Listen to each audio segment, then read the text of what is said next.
제가 이제 미국에 온 지 한 3년쯤 되었습니다.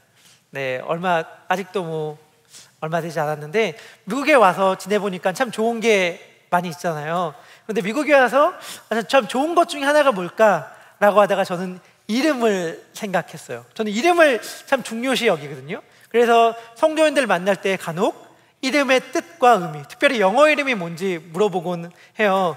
왜냐하면 이름이라는 건 저는 그 사람의 정체성, 가치관을 담고 있다고 생각하는데, 근데 우리 중 아무도 자기의 이름을 스스로 태어날 때 지은 사람은 없잖아요. 그러니까 내가 태어나면서 나 이름 이거로 지어줘 하면서 태어나시는 분은 아무도 없죠. 엄마에게든 아빠에게든 할머니 할아버지에게든 혹은 장명소에게든 간에 이름은 부여받는 거잖아요. 이름이 너무 중요한데, 어렸을 때 잠깐 지어지면 그거로 거의 평생 불려지는 거니까 너무 중요한데도 불구하고 내가 지을 수 있는 힘이 없다가 제가 미국에 오니까 이름을 지을 수 있더라고요. 제 영어 이름을 제가 지을 수 있다는 사실이 너무 좋았습니다. 여기 계신 대부분의 분들이 제 영어 이름이 뭔지 모르겠지만 제 영어 이름은 에이블이라고 지었어요. 왜냐하면 저는 아벨이라는 사람이 성경에서 그리스도인이 어떻게 살아가야 하는지를 정말 잘 보여주는 사람이라고 생각하고, 제가 성경 가운데 가장 흠모하는 사람이면서 가장 본받고 싶은 사람이거든요. 그래서 아벨로 제 이름을 지으면서 와, 나도 아벨처럼 살아야지, 와, 나도 아벨을 닮아서 그를 본받아 살아가야지 라고 생각을 하면서 영어 이름을 아벨로 지었습니다. 그래서 제가 한번 기회가 있으면 우리 베델 성도님들과도 아벨에 대한 성경의 말씀을 나눠보고 싶었는데, 오늘 한번 그 아벨에 대해 살펴보려고 합니다. 저희가 읽은 창세기 4장의 아벨의 이야기는 구별된 하나의 독립된 에피소드가 아니에요. 창세기 3장과 이어지는 이야기거든요. 창세기 4장을 자세히 읽어보면 3장에서 사용했던 단어를 그대로 동일하게 반복해서 사용하고 있음을 발견할 수 있습니다. 이거는 의도가 있는 거거든요. 무슨 의도가 있냐면 창세기 4장은 3장과 이어진 이야기라는 의도가 있는 거예요. 창세기 3장에서 무슨 사건이 일어났습니까? 첫사람이었던 자들이 하나님의 명령을 어김으로 말미암아 하나님과의 관계가 단절되는 사건이 나오죠. 그리고 창세기 4장부터 11장까지는 수직적인 하나님과의 관계가 단절된 사람들이 수평적인 다른 사람들과의 관계가 단절되는 이야기가 나옵니다. 그리고 그 이야기의 첫 번째로 가인과 아벨의 이야기가 나오죠. 아마 가인과 아벨의 이야기를 모르시는 분은 아무도 없을 것입니다. 교회에 내가 설령 처음 나왔습니다, 교회에 다니지 않았습니다 라고 생각한다 하더라도 어디선가 가인과 아벨의 이야기는 다들 들어보셨을 거예요. 제가 아주 간단하게 가인과 아벨 이야기를 요약해서 전해드리도록 하겠습니다. 첫사람이었던 자들이 하나님께 범죄함으로 말미암아 그들이 살았던 동산에서 쫓겨나죠. 쫓겨난 다음에 아들을 낳았습니다. 첫째 아들의 이름은 가인이었고 둘째 아들의 이름은 아벨이었습니다. 첫째 아들 가인은 농사를 짓는 사람이었고 둘째 아들 아벨은 양을 치는 사람이었어요. 근데 어느 날 이 둘이 하나님께 나와 예배를 드립니다. 근데 하나님께서 아벨의 예배는 받으셨는데 가인의 예배는 받지 않으신 거예요. 그래서 가인이 매우 화가 나고 몹시 분해했습니다. 그러한 모습을 보면서 하나님은 가인아, 너가 아무리 분내도 참아야 한다, 너가 속에서 일어나는 화에 지면 안 된다, 너가 분노에 지면 안 된다 라고 하나님께서 경고해 주셨는데, 그 경고의 말을 가인은 무시하고 그 화를 못 이긴 나머지 자기의 동생을 쳐서 죽이고 맙니다. 이것이 우리가 다 알고 있는 가인과 아벨의 이야기예요. 굉장히 짧은 이야기죠. 근데 이 짧은 이야기를 두고 역사 가운데 수많은 다양한 해석들이 등장하기 시작했습니다. 근데 그 해석들을 다루기에 앞서서 정말 이건 비극이죠. 우리 형제 가운데 이런 일이 일어난다고 생각해 보세요. 얼마나 끔찍한 일이에요. 그런데 이게 더욱더 비극인 까닭은 무엇이냐면, 지금 인류의 역사가 시작된 이래 처음으로 사람이 죽는 거잖아요. 그러니까 이때까지 사람의 죽음이라는 게 없었는데, 이때까지 아무도 죽지 않았는데 처음으로 사람의 죽음이 등장하는데, 그 죽음이 형제 간의 존속살인이라는 거예요. 이게 얼마나 비극이고 얼마나 끔찍한 이야기입니까? 그런데 사실 이 사건이 그래서 인간이란 존재에 대하여 무언가 굉장히 중요한 점을 우리들에게 알려주는 것 같아요. 인간이라는 게 어떠한 존재인가? 처음 시작했을 때 처음 인간의 죽음을 형제간의 살인으로 시작한 존재라는 게 우리에게 참 의미 있게, 저에게는 참 의미 있게 와 닿았습니다. 하여튼 이 이야기를 두고 굉장히 많은 해석들이 나오기 시작했습니다. 아마 이 해석들에 대해 많이들 들어보셨을 거예요. 왜 하나님은 가인의 제물은 받지 않고 아벨의 제물은 받으셨을까? 누군가는 이거를 직업이나 문화적으로 보기도 해요. 그러니까 이런 거죠. 하나님은 농부를 싫어하시고 목자를 좋아하신다. 아니면 역사 가운데 이스라엘은 유목민족이었잖아요. 근데 유목민족이었던 이스라엘이 농경 문화를 기반으로 한 강대국이었던 이집트 이런 나라들에 의해 끊임없이 박해를 받았잖아요. 그러니까 끊임없이 박해를 받는 이런 상황에 대해서 설화적인 기원을 만든 것이 바로 이 이야기다라고 보기도 해요. 그러니까 우리가 늘 농사를 기반으로 하는 민족들에게, 나라들에게 박해받고 침략받고 어려움을 받는데 사실 이런 거의 기원은 이러한 이야기가 있다라고 하는 것이죠. 혹은 가인과 아벨이 드린 제사를 문제 삼기도 하죠. 가인의 제사에는 피가 없었고 아벨의 제사에는 피가 있었다. 제사에 피가 있는 것이 중요하다, 없어도 된다, 많은 논쟁들이 있지만 이 말씀을 말씀 그대로 우리가 받아들인다고 한다면 오늘의 사건은 모세의 율법이 제정되기 이전의 일이기 때문에 이 율법적으로 제사가 옳았냐 그렇느냐는 크게 중요한 것 같지는 않습니다. 이 둘의 제사를 받고 안 받고는 하나님 마음이다 라고 하는 이야기도 있죠. 하나님만 아시지 우리는 알 수 없다 라고 하는 설명도 있지만 사실 성경은 이 문제에 대한 분명하고도 명확한 답을 우리들에게 알려주고 있습니다. 히브리서 11장 4절은 이렇게 이야기합니다. 우리 함께 히브리서 11장 4절을 큰 소리로 읽도록 하겠습니다. 믿음으로 아벨은 가인보다 더 나은 제사를 하나님께 드림으로 의로운 자라 하는 증거를 얻었으니 하나님이 그 예물에 대하여 증언하심이라. 그가 죽었으나 그 믿음으로써 지금도 말하느니라. 아멘. 아벨은 뭐래요? 믿음으로 더 나은 제사를 하나님께 드렸다고 성경에서 이야기해요. 그런데 아벨이 믿음으로 제사를 드렸다는 게 무슨 의미일까요? 아벨이 나 하나님 믿습니다 라고 큰 소리로 외친 다음에 예배를 드렸다, 이런 의미는 물론 아니겠죠. 아벨이 믿음으로 하나님께 예배를 드렸다는 말의 의미가 무엇인지 한번 생각해 보려고 합니다. 오늘 본문 4장 3절은 이렇게 시작합니다. 세월이 지난 후에. 이 세월이 지났다는 말이 얼마만큼의 세월이 지났는지 우리 명확히 알 수 없죠.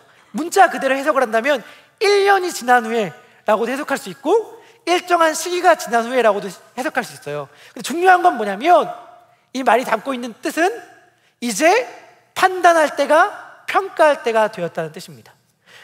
이 말이 언제 성경에서, 이 표현이 언제 성경에서 다른 때 등장하냐면 하나님께서 누군가를 심판하시거나 어느 민족을 심판하실 때 이 표현이 쓰이거든요.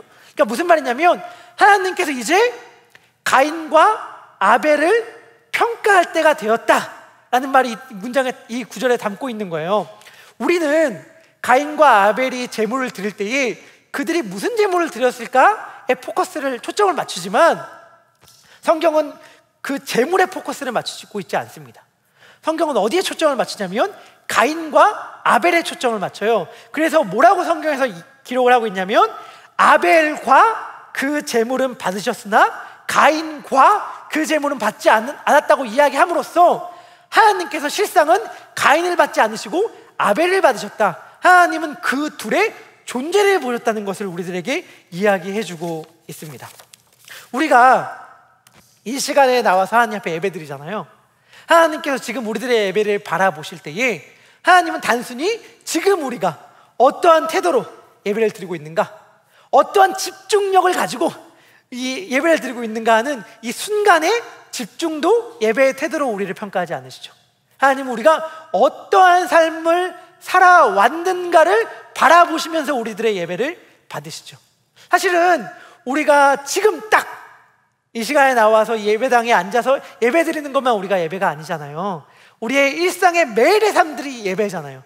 매 순간이 예배고 매 순간이 예배라는 믿음의 고백으로 시간을 딱 온전히 떼어서 이 자리에 나와서 앉아있는 것 아닙니까? 이제 이 시간만 예배고 이제 예배당 밖으로 벗어나가면 이제 예배 끝이 아니고 사실은 매일이 예배잖아요. 그렇기 때문에 하나님은 단순히 가인과 아벨의 제물을 받고 받지 않으셨을 때에 그들의 제물만 놓고 평가한 것이 아니라 그들을 평가하신 것이죠. 하지만 의미 있게 생각해 볼 점은 평소의 일상의 삶을 예배적 태도로, 예배자로 살아가는 사람들은 이 자리에 나와서 예배드리는 태도도 다르겠죠. 내가 평소에는 막 하나님 앞에 최선을 다해 예배자로 살아가다가 예배 시간, 우리가 공식적인 예배 시간 이 자리에 딱 앉아서는 정말 불성실하게 예배드리는 사람은 아마 없을 거 아니에요. 근데 성경에서도 그 얘기를 해줘요. 가인은 단순히 땅의 소산으로 제물을 바쳤다고 얘기하는 반면 아벨은 양의 첫 새끼와 그 기름으로 제물을 바쳤다고 기록함을 통하여 정말 귀한 것, 소중한 것을 바쳤다고 성경은 강조하고 있어요. 아벨의 제물에 대하여. 우리가 우리의 일상의 삶을 예배로 드리는 것이 너무 중요하고, 우리의 일상의 삶을 예배로 드릴 뿐만이 아니라 그 삶을 온전히 이 자리에 갖고 나와서 하나님 앞에 예배자로 서는 것이 중요한데, 그것이 정말 중요한 까닭은 무엇이냐면 우리가 이 자리에 나와 하나님께 예배 드린다고 하여서 하나님께서 우리들의 예배를 무조건 받으시지 않는다는 사실입니다. 정말 우리가 의미 있게 생각해 보아야 될 대목이죠. 그냥 나와서 앉아만 있다고 하나님께 예배 드리는 게 아닐 수도 있어요. 하나님 만우리 여기심을 받지 않고 하나님은 합당한 예배자의 합당한 예배를, 그리고 예물을 받으시죠. 근데 오늘 말씀은 단순히 믿음 좋았던 한 사람 아벨, 못됐던 한 남자 가인의 이야기를 넘어섭니다. 한 개인의 이야기보다 커요. 이것은 하나님의 백성과 세상에 관한 이야기입니다. 창세기의 표현을 빌리자면 여인의 후손과 뱀의 후손에 관한 이야기인 거예요.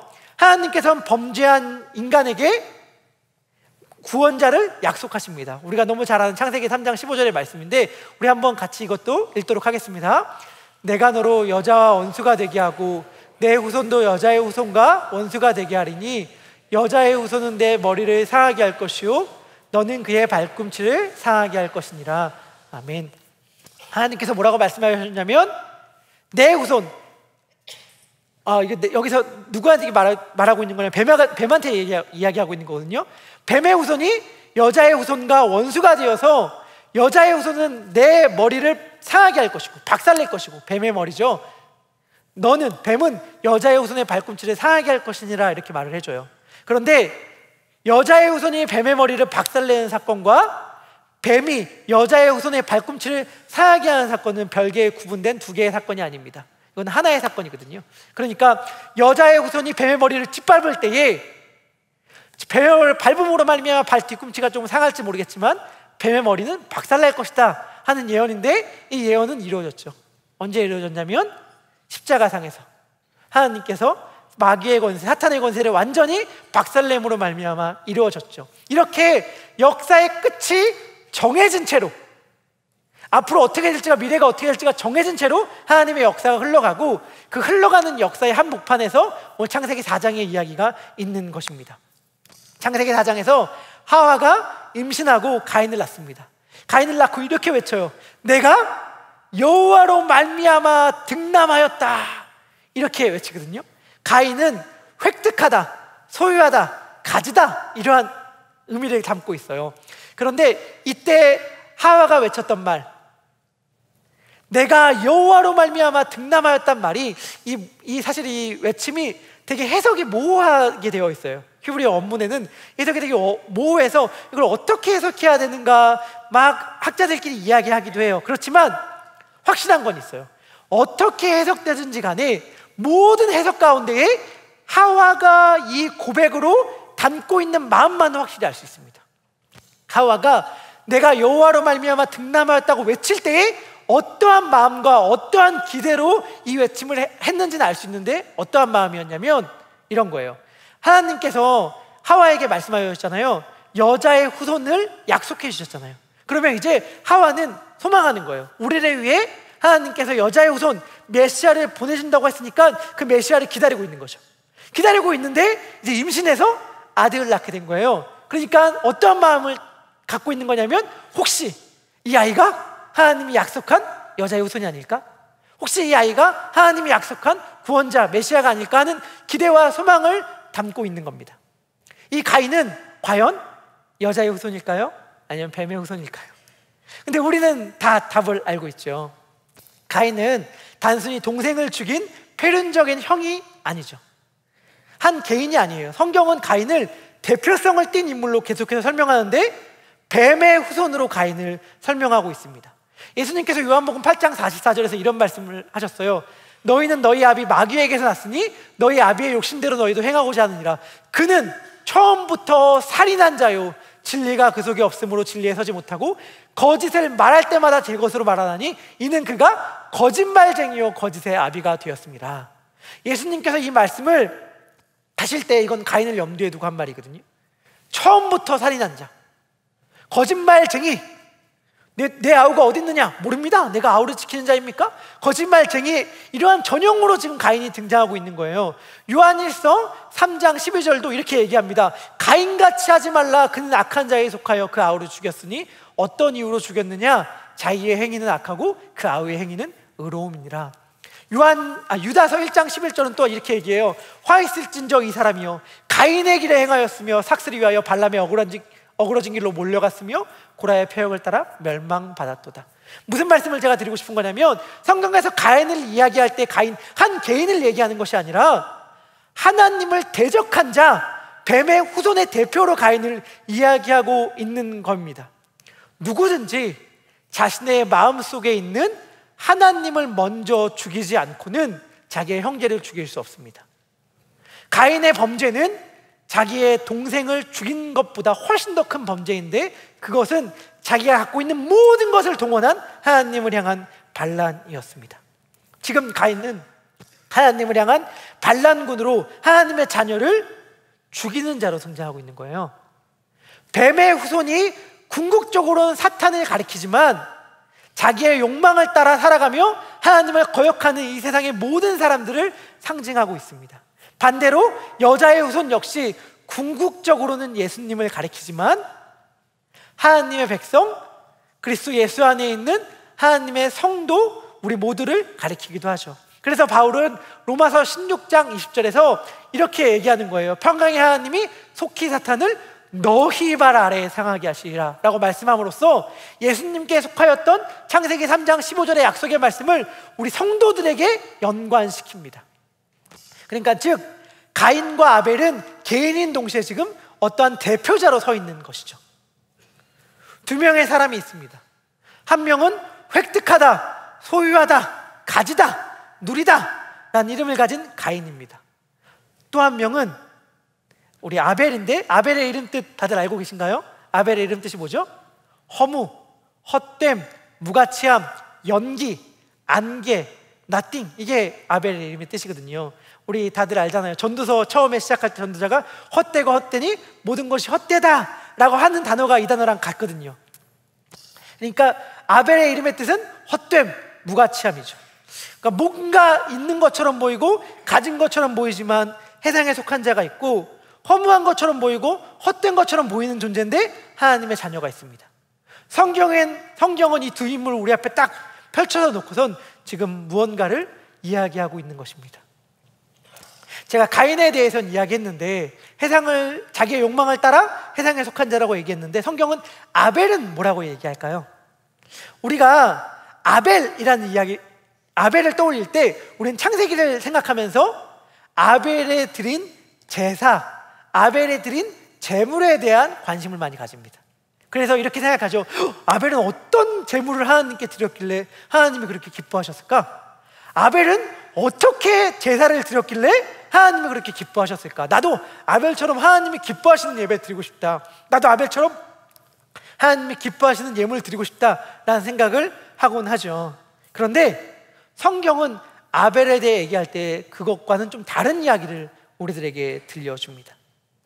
성경은 아벨의 이야기를 하면서 아벨의 제사나 아벨의 제물이 아닌 다른 것에 대해 얘기를 하는데 그것이 무엇이냐면 아벨의 죽음, 아벨의 피입니다.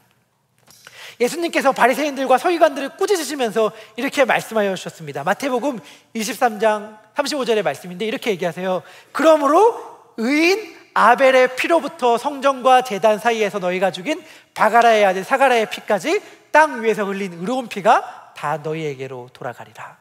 누가복음 11장 50절 51절은 이렇게 얘기합니다. 창세 이후로 흘린 모든 선지자의 피를 이 세대가 담당하되 곧 아벨의 피로부터 제단과 성전 사이에서 죽임을 당한 사가랴의 피까지 하리라. 내가 너희에게 이르노니 과연 이 세대가 담당하리라. 아멘. 우리가 지금 성경을 보고 있잖아요. 근데 우리가 갖고 있는 구약 성경의 순서와 히브리인들이 갖고 있는 히브리 성경의 순서가 다르다는 것 알고 계시죠? 우리가 갖고 있는 구약 성경의 맨 마지막이 뭐죠? 마태복음 전에 말라기의 말씀이죠. 감사합니다.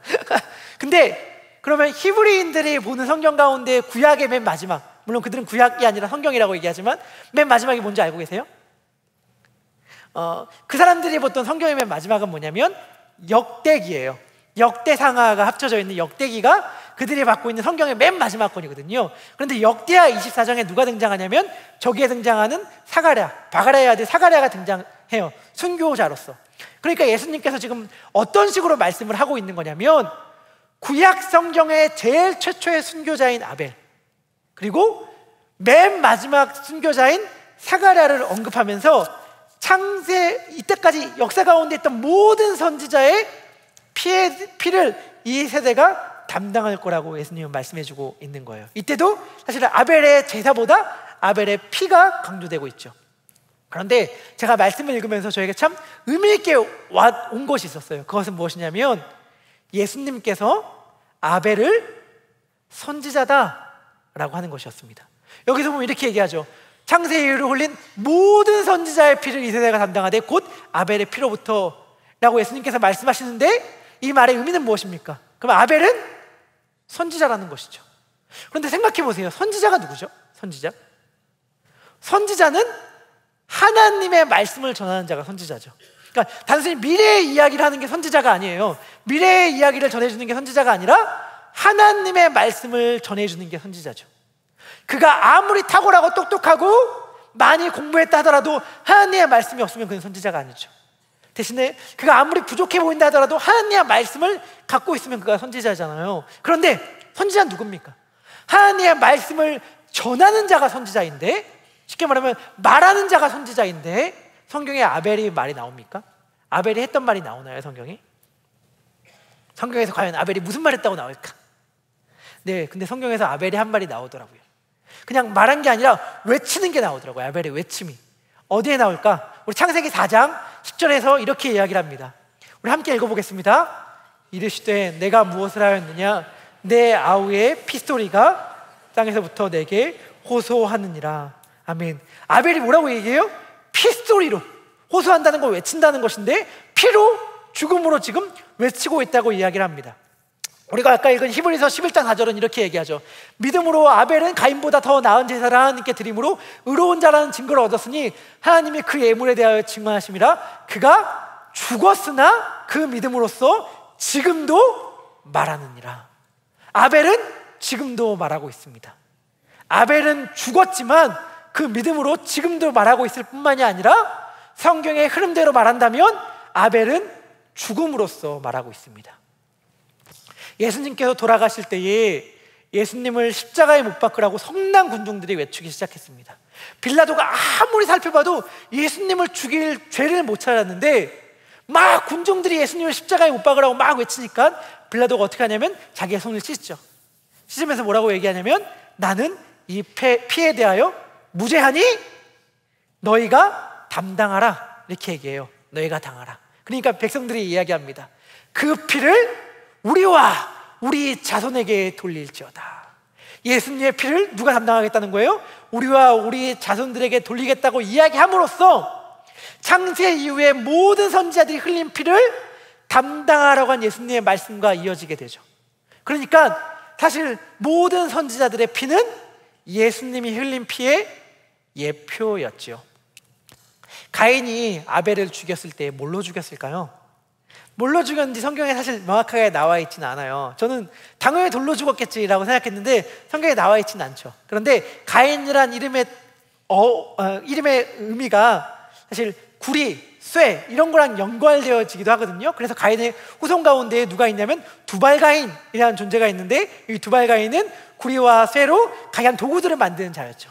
그래서 구리와 쇠를 사용했을까 생각되기도 하지만, 사실은 시대적 배경을 생각하거나 그 장소를 생각하거나 상황을 생각할 땐 돌로 죽였던 게 맞았을 것 같아요. 그러니까 만약 가인이 돌로 아벨을 쳐서 죽였다면, 아벨은 가인이 들었던 돌에 자기도 돌을 들어 맞서 대항한 것이 아니라 그 돌에 무기력하게 맞아 죽음으로 세상의 권력과 싸운 것이 아니라 죽음을 택한 예수 그리스도의 예표가 되었죠. 히브리서 12장에서 이러한 얘기를 해요. 의인 아벨의 피보다 예수님의 피가 더 낫다, 이런 말 하거든요. 근데 아벨의 피보다 예수님의 피가 더 낫다라고 하는 것은 단순히 아벨을 폄훼하기 위함이 아니에요. 히브리서는 계속 얘기하는 게 뭐죠? 구약의 제사는 매년 드렸어야 됐는데 예수님께서 영단번에 완전한 제사를 드렸다라고 얘기하는 거잖아요. 그러면 구약의 제사는 당연히 예수님이 드린 제사보다 못하죠. 하지만 이 제사는 예수님이 드렸던 제사의 예표요 그림자가 되었잖아요. 마찬가지로 아벨의 피는 당연히 예수님의 피보다 못하지만, 그럼에도 불구하고 아벨의 흘린 피는 예수님이 흘린 피의 그림자가 되었죠. 어제 주목사님께서 헵시바 예배 때 히브리서 11장을 이야기하면서 믿음의 전당이다, 이런 말씀을 해주셨어요.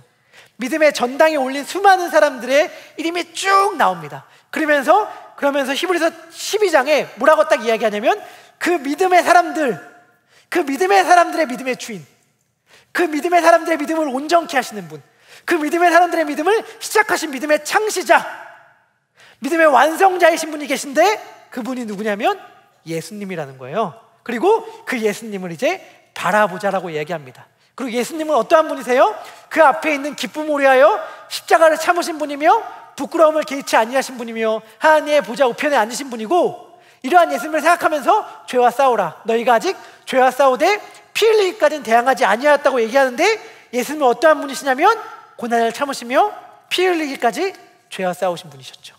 다시 말하면 죄와 싸우는 방식으로 피 흘림을 택하신 분이 예수님이셨죠. 아벨부터 시작하여 모든 믿음의 선진들이 궁극적으로 바라봤던 분, 모든 믿음의 사람들을 완전하게 하신 분이 예수님이죠.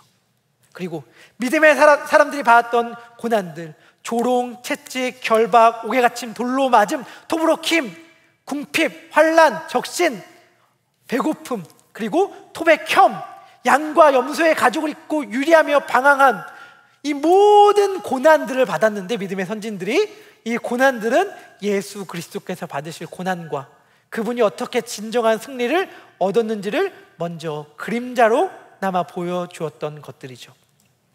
그런데 히브리서는 그 예수님에 대해 설명하면서 히브리서 10장 12절에서 이렇게 얘기합니다. 오직 그리스도는 죄를 위하여 한 영원한 제사를 드리시고 하나님의 우편에 앉으셨다. 그런데 예수님께서 드리신 한 영원한 제사의 제물이 무엇이었습니까? 예수님께서 하나님께 드린 제사의 제물이 뭐였죠? 예수님 자신이었잖아요. 예수님 자신이 제물이지 않았습니까? 그런데 여기서 썼던 제사라는 단어를 동일하게 바로 그 다음 장에서 히브리서가 아벨의 제사를 언급하는 데 사용하고 있어요. 그렇기 때문에 히브리서는 무엇을 얘기해주고 있냐면, 아벨이 믿음으로 드린 제사의 제물 역시 예수님의 제사의 제물이 예수님이었던 것처럼, 아벨도 자기의 자신을 하나님께 드린, 자기 자신을 하나님께 제물로 드린 자였다고 이야기하고 있는 것입니다. 아벨은 세상의 공격에 대해 죽음으로 자신을 제물로 드리는 방식의 제사를 하나님께 드린 것입니다. 그리하여 아벨은 믿음으로 지금도 말하고 있죠. 근데 우리도 마찬가지다 라고 성경은 이야기하고 있어요. 우리가 너무 잘 아는 구절, 로마서 12장 1절의 말씀에 성경은 뭐라고 이야기합니까? 우리 역시 우리 자신을 어떻게 하라고 얘기해요? 하나님께 제물로 바치라고 이야기를 한단 말이죠. 하나님은 우리에게 제물됨의 삶을 요청하고 있습니다. 아벨의 삶을 살라고 성경은 이야기하고 있는 거예요. 아벨의 삶을 단순하게 말하면 어떻게 말할 수 있을 것인가? 이렇게 말할 수 있을 것 같습니다. 하나님께 예배드리다가 세상이 우리를 향해 돌을 던지면 그냥 억울하게 돌 맞아 죽는 삶. 이게 아벨의 삶이었어요. 그런데 성경을 보니까 이 삶을 그대로 살아내신 분이 계시더라고요. 누구요? 스데반. 스데반이 정말 이 삶을 그대로 살아냈더라고요. 하나님께 예배드리다가 회상에 던진 돌에 그냥 맞아 죽더라고요. 성경에서 스데반을 묘사했던 구절들을 다 기억하고 있을 거예요. 성경에서 스데반을 어떻게 묘사합니까?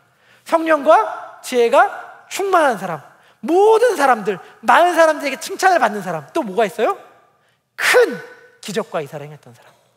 그리고 하나님을 믿는 믿음과 말씀을 향한 지식으로 힘있게 말씀을 전할 뿐만이 아니라 그 말씀의 대적자를 논리적으로 압도했던 자가 누구예요? 스데반이잖아요. 그런데 이 결정적인 순간에서, 제가 결정적인 순간이라고 말하는 건 뭐냐면 이런 거죠. 하나님께서는 다른 때는 침묵해도 되는데 우리들에게도 그러한 삶의 순간들이 분명 있었을 터인데 이런 거예요. 하나님, 다른 때는 괜찮습니다. 다른 순간은 괜찮습니다. 그런데 이때만큼은, 이 순간만큼은 일하셔야 됩니다. 이 순간만큼은 역사해야 합니다. 하나님, 다른 때는 기적 안 베푸셔도 괜찮아요. 다른 때는 하나님 그냥 가만히 있으셔도 괜찮아요. 근데 이때만큼은 하나님 역사해 주셔야만 합니다.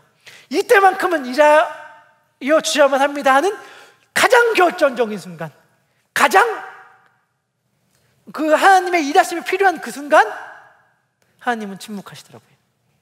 스데반을 향한 돌을 막아줘야 했던 하나님의 손이 등장하지 않아요. 그래야 스데반은 무기력하게, 그냥 무력하게, 허무하게 돌에 맞아 죽습니다. 근데 성경은 이것이 그리스도의 삶이라고, 그리스도인의 삶이라고 이야기하고 있습니다.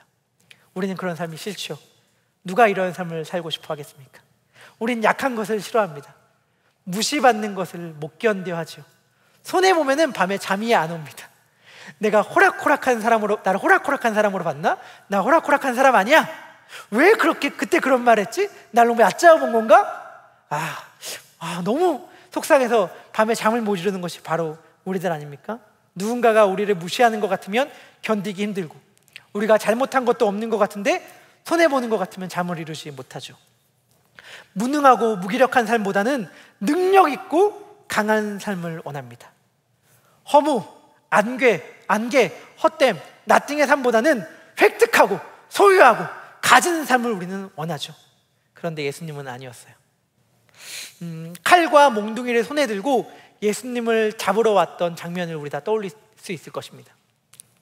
군병들이 예수님을 잡으려고 손에 칼과 몽둥이를 들고 왔을 때에 그들과 대항하기 위하여 베드로가 칼을 빼어들었죠. 그 칼을 빼어든 베드로를 향해 예수님께서 뭐라고 말씀하여 주셨습니까? 내 칼을 도로 내 칼집에 꽂으라. 칼을 가진 자는 다 칼로 망하느니라. 너는 내가 아버지께 구하여 지금 12군단도 더 되는 천사를 보내시게 할 수 없는 줄 아느냐. 예수님께서 이렇게 말씀하셨어요. 내가 12군단도 더 되는 천사를 지금 보내서 이 군병들을 물리칠 수 없는 줄 아니? 라고 예수님께서 말씀하셨을 때 이 말씀을 읽으면서 제가 때로는 이런 생각이 들어요. 있으면 하지. 그런 생각이 좀 드는 거예요. 아니, 안 하더라도, 제가 그냥 얄팍한 마음이 들었는데 뭐냐면, 안 하더라도 보여는 줬으면 좋겠다. 그러니까 하늘에서 쫙 천군천사 보인 다음에, 봤지? 내가 힘 없어서 끌려가는 거 아니다. 나 힘 있는데 끌려가는 거야? 라고 보여만이라도 주면 좀 덜 억울하겠다. 마찬가지로 우리도 삶 가운데 억울한 일을 당할 때 막 알리고는 싶잖아요. 나 잘못한 거 없어? 그래도 참는 거야. 나 이거 충분히 내가 맞서 싸울 수 있는데, 나에게 맞서 싸울 힘도 있는데 참는 거야 라는 걸 보여는 주고 싶잖아요. 근데 예수님은 그러시지도 않더라고요. 할 수 있는 줄 아는, 보여주면서 봤지? 안 그러시고 정말 무기력하게 힘없이 끌려가시더라고요. 그러면서 예수님께서 이렇게 말씀하세요. 내가 만약 그렇게 한다면, 내가 만약 천국과 천사를 보낸다면 이런 일이 있으리라고 한 성경이 어떻게 이루어지겠느냐. 진정한 그리스도인의 삶은 우리가 꿈꾸는 것과 많이 다를 수 있습니다. 우리는 강하길 원하죠. 힘있길 원합니다. 능력 있길 원하고 누리길 원하죠. 근데 정말 신기한 건 뭐냐면, 그것이 정말 정확히 그리스도가 걸었던 길과 정반대라는 사실입니다. 성경이 예수님을 이렇게 묘사하는 게 참으로 놀라운데, 성경은 예수님을 이렇게 설명해요. 우리 한번 히브리서 5장 2절의 말씀을 우리 같이 읽도록 하겠습니다. 그가 무식하고 미혹된 자를 능히 용납할 수 있는 것은 자기도 연약에 휩싸여 있습니다. 아멘. 고린도후서 13장 4절의 말씀도 함께 읽겠습니다. 그리스도께서 약하심으로 십자가에 못 박히셨으나 하나님의 능력으로 살아계시니 우리도 그 안에서 약하나 너희에게 대하여 하나님의 능력으로 그와 함께 살리라. 아멘. 뭐라고 이야기해요? 예수님 약하셨다는 거예요. 예수님이 약하셨대요. 약한 것도 그냥 약한 게 아니라 뭐라고까지 얘기하냐면 연약에 휩싸여 있다고 얘기를 해요. 예수님이 약하셨대요. 근데 예수님이 약하신 분입니까? 아니죠. 예수님 강하신 분이죠. 예수님 진짜 강하신 분이죠. 예수님 얼만큼 강하신 분이에요? 예수님은 연약해질 정도로 강하신 분이죠. 연약함 한가운데 들어갈 정도로 강하신 분이시죠. 연약함에 온전히 자신을 내어 맡기고 연약에 휩싸일 정도로 강하신 분이죠. 예수님께서 얼마나 억울해요? 얼마나 부당해요?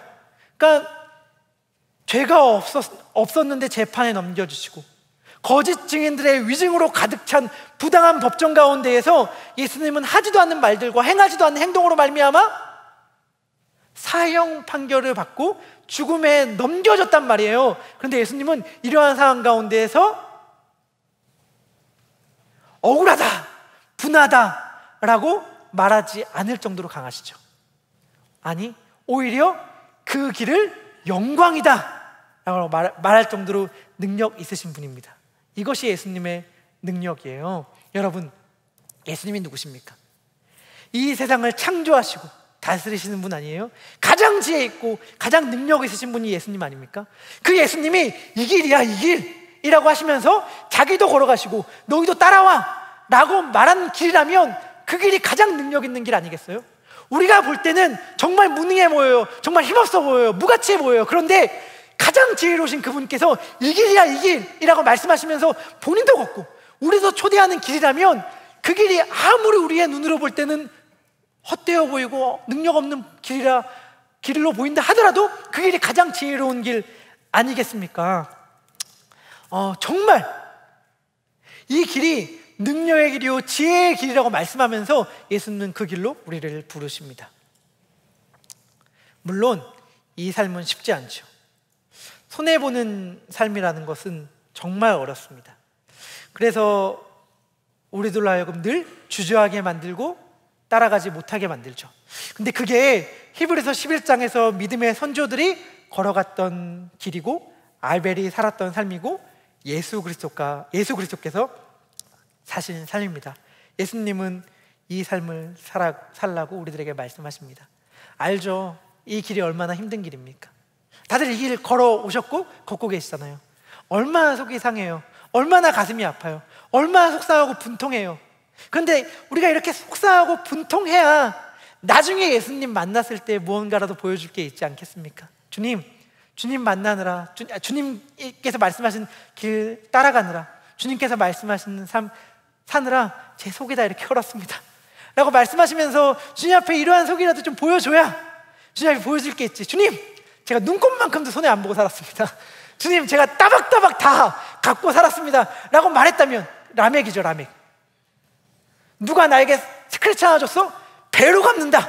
여기 라멕 아닙니까? 주님, 내가 라멕의 삶 살았습니다 라고 얘기할 수 우리가 없는 것 아니겠어요? 그런데 정말 신기한 게 뭐냐면 우리가 이 길과 이 삶을 살아갈 때에 이 삶이 정말 능력 있는 삶이며 정말 생명을 살리는 삶이라는 것을 경험하게 된다는 것이죠. 억울한 자리, 무능력한 자의 자리, 그러나 하나님 편의 선자의 자리에 섰을 때에 우리의 원수들에게 원수의 무기로 원수와 싸우는 것이 아니라 아벨처럼, 스데반처럼, 예수님처럼 살아갈 때고 그들을 대할 때에 그 삶이 가장 능력 있는 삶입니다. 아벨은 지금도 말하고 있다고 성경은 이야기합니다. 자, 아벨이 죽고 셋이 탄생합니다. 셋은 대신하다라는 이름의 뜻을 담고 있어요. 셋이 누구를 대신했을까요? 아벨을 대신했겠죠. 아벨은 죽었지만 그를 대신하여 셋이 태어났고 하나님의 자녀의 계보는 끊이지 않고 계속해서 이어집니다. 죽었는데 생명이 계속해서 이어지는 거예요. 아니, 죽는 방식으로 말미암아 생명이 계속해서 이어지더라고요. 그런데 이 내용을 읽어나가면서 저는 담임 목사님의 설교가 생각났어요. 스데반이 죽었잖아요. 스데반이 죽고 역사가 끝났습니까? 아니죠. 담임 목사님 뭐라고 말씀하여 주셨어요? 멤버 체인지가 되었다고 말씀해 주셨잖아요. 스데반이 죽었지만 그 뒤로 또 다른 멤버들이 계속해서 등장하듯이 아벨이 죽었지만 셋, 그리고 후손이 계속해서 하나님의 생명의 계보가 이어지더라고요. 그런데 그 생명의 역사는 스데반이 그랬듯이 아벨의 길을 걸어갈 때에, 예수 그리스도의 길을 걸어갈 때에 이루어지는 것이더라고요. 저는 소망합니다. 저와 우리 모두가 다 이 길, 아벨의 길을 걸어가기를 소망합니다. 그리하여 무력해 보이나 능력 있는 삶을 경험하고, 약한 것이 진짜 강함이라는 걸 경험하고, 죽음을 통하여만 생명의 역사를 얻는다는 걸 경험하고, 그리하여 십자가 뒤에 있는 면류관을 누리는 우리 모두가 되길 축복합니다. 우리 가인이 아닌 아벨이 됩시다. 우리 함께 기도했으면 좋겠어요.